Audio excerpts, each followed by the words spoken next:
When I was a kid, I grew up on a farm, but in the mid-90s, we had to move off of the farm and so find another house to live in. And the house that my dad found to live in cost us $11,000. Needless to say, it was a fixer-upper. Now, my dad will have you believe that he bought the house because we couldn't afford anything more, but I think it's because my brother and I were cheap labor to fix it up over the years. Anyway, the point is, even though that house costs only $11,000, I think we were the richest people in the whole neighborhood. We were rich, perhaps not in money, but rich in the love, the time we spent together, the fun that we had, and the family that we were. Now, I live in Ames and have a new family here at St. Thomas Aquinas, and I still think we're the richest family in the whole town. Now, don't get me wrong, I'm sure there are other parishes that have great things.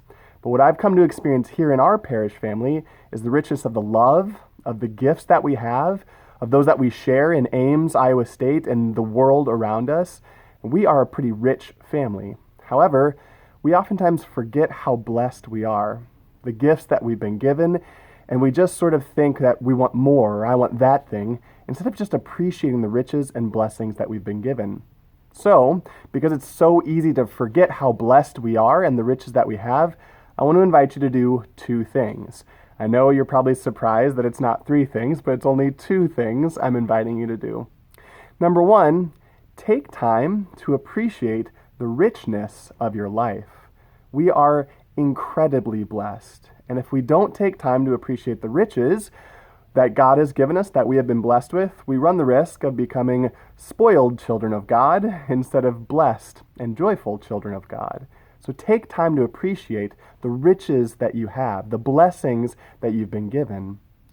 Second, I want to invite you to consider how to share those riches. Our riches weren't given to us just for ourselves. Everything we have is a gift, not to be kept for ourselves, but to be shared, to be offered, to be given for others. So take time to consider how you might be able to share your riches, what gifts you have, what talents you have, the money that you have, the time that you have. And by the way, I think the greatest resource that we're most reluctant to share and to give is the resource of time. We want to hold on to our time. So take time to consider how you might share those riches. Not too long ago, there was a student that came up to me and said, "Father, how much am I supposed to give to my parish? How much am I supposed to give to the church?" And I was pretty impressed, number one, because he was a student and he was considering what he might give to the parish. But he said, "Is it just 10%? Is that what Jesus asked us?"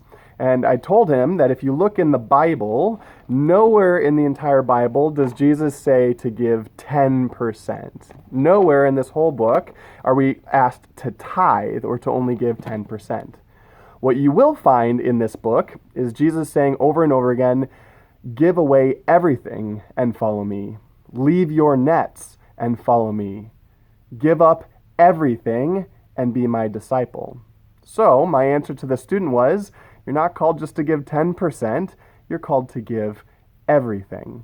Now, don't get me wrong, I'm not saying, okay, you have to sell all of your earthly belongings to the poor, or you need to fly to Africa and do missionary work for the rest of your lives.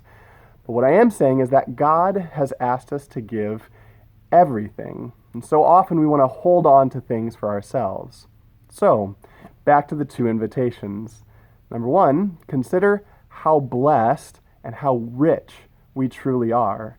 As a parish family, I've come to find the incredible gifts that we have, the talents that we have, the opportunities we have to love and serve are incredible. And we are an incredibly rich family, rich in love, rich in gifts and talents. Consider this in your life. And number two, I want you to consider how you might be able to share these gifts. Share them with our parish family, share them with Iowa State community, share them with Ames and the world around us. If we do this, and when we do this, not only will we know the great joy of what it is to be truly rich in what matters, but also to share those riches with those around us. God bless you, stay holy, and stay healthy.